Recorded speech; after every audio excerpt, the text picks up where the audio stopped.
নমস্কার বন্ধুরা, cook with Supriya channel থেকে সবাইকে স্বাগত জানাই। আজকের আবার দারুণ স্বাদের একটা রেসিপি নিয়ে চলে এসেছি। আজকের বানাবো টাটকা জ্যান্ত চিংড়ি ভাজা আর পুঁটি মাছের ঝাল। তো ছোট মাছ কিভাবে আমি ঝাল করি আপনারা পুরো ভিডিওটা দেখতে থাকুন, খুবই ভালো লাগবে। বড় বড় সাইজের টাটকা পুঁটি মাছ নিয়ে এসেছে, দাদা বললো আজকে ঝাল খাবো। বড় পুঁটি মাছ, এই যে পুঁটি মাছ নিয়েছি বড় বড়, এখানে 500 গ্রাম পুঁটি মাছ আছে আর এখানে চিংড়ি আছে, জ্যান্ত টাটকা চিংড়ি। তো আমি ঝাল বানাবো। এখানে পেঁয়াজ কুচি, কাঁচা লঙ্কা চিড়ে নিয়েছি, ধনিয়া পাতা কুচি, আদা রসুন বাটা, টমেটো কুচি,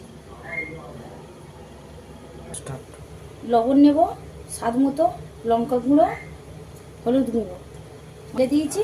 তেলটা গরম হচ্ছে, আমি মাছগুলো ভেজে নেবো। মাছ ঝাল খেতে ভালো লাগে পেঁয়াজ টমেটো দিয়ে। গরম হয়ে গেছে, আমি ছেড়ে দেবো।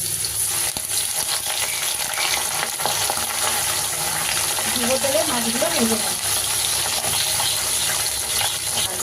মচমচে লাগবে, গ্যাসের আঁচটা বাড়িয়ে দেবো।